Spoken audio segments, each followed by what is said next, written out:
Greetings, magnificent souls, to the Attract Health, Build Wealth podcast, where we have open and honest discussions about ourselves.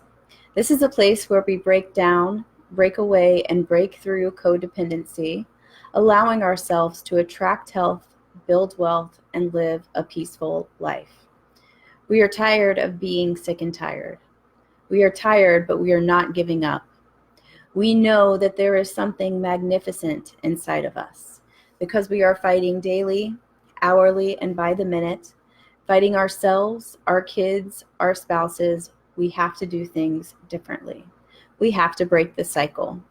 We don't have a million chances. We have to be happy now. We have to find a way. So how do we do that? How is that possible? If you look around at what society is telling you, they tell you that what we're doing is impossible. Yet it's happening every single day. And it's happening through the practice and the love that we call awakening the magnificent soul. We are all magnificent souls, and these are our stories of healing. Today in episode 38, part 4 of a 10-part series all focused on control. Specifically today, a little bit about the codependent trait of absorbing others' responsibilities and making them your own.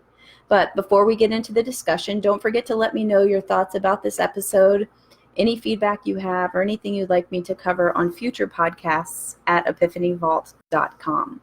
Remember, you can share anonymously. It is a safe place, and I would welcome the discussion.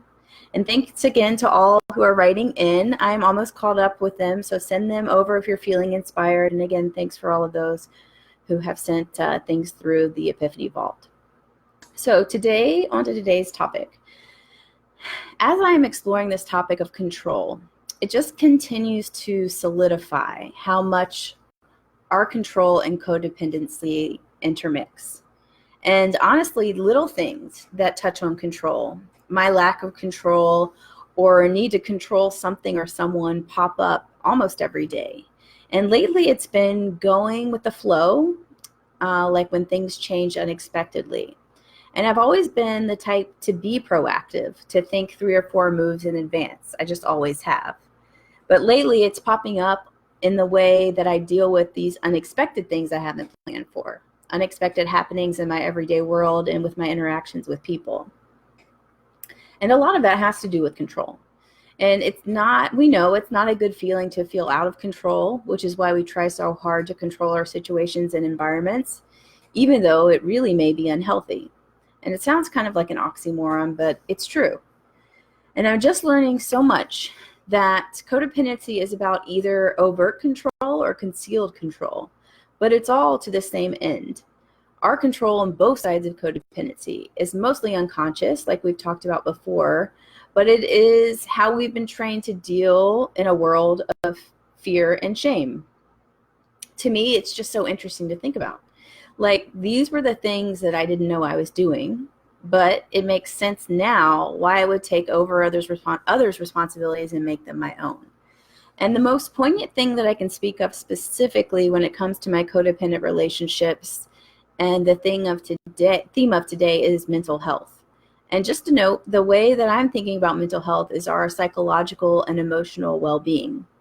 With codependency and with the imbalances in which it thrives, mental health is the most difficult thing, in my opinion.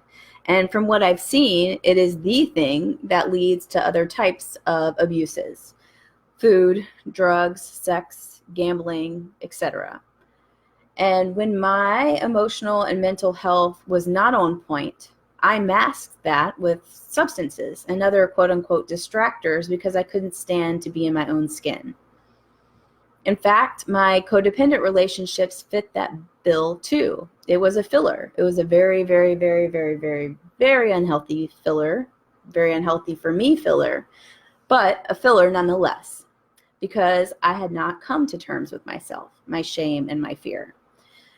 My mental health was unhealthy. Therefore, I was unhealthy. Therefore, my relationships were unhealthy. And today, as we talk about taking others' responsibilities as our own, in my view, mental health by us, by me, by you, is paramount first. Not the person who blames you for everything, not the person who puts you down when you're sad or confused, not the person that calls you crazy, not the person that tells you that you are overreacting, not the person who makes you feel worse about yourself. In a weird way, this is because we aren't whole from the inside, because we are separated from ourselves. The actions of others tend to break us apart. So much so that we may try to put them back together again by making excuses, by absorbing that person's hurt or pain, or by simply taking full responsibility for others. I can remember one very, very difficult time in my life when I was seriously absorbing the pain of someone else. It turned me into a deep, deep tailspin of depression. It was so bad for me that I couldn't work. But as I look back on it now, I was definitely taking on the pain of someone else, a person that I love, that I should love. But if I didn't do it, it felt like I was betraying them or that I was failing. And in the way that we're talking about here, and a lot of what we talk about in reference to control is an aspect that isn't overt. It's an unconscious behavior that we have learned. And in a way, I think it is a way to control or to try to control and to make sense of our environment by taking the responsibilities of others and putting them on ourselves. What's interesting and what happened to me is inevitably this is not sustainable. Each person in the relationship is responsible for themselves. I am responsible for myself, period.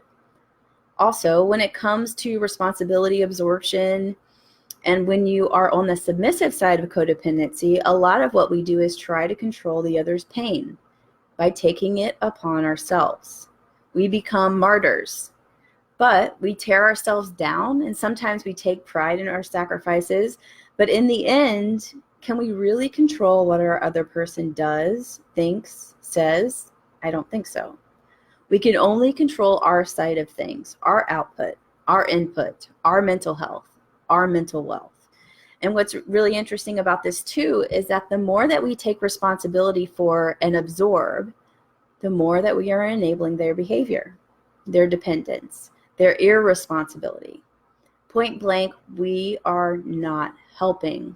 Insert the clap emoji here. We are not helping. So can we, at the very least, relinquish control of what we shouldn't be control of in the first place?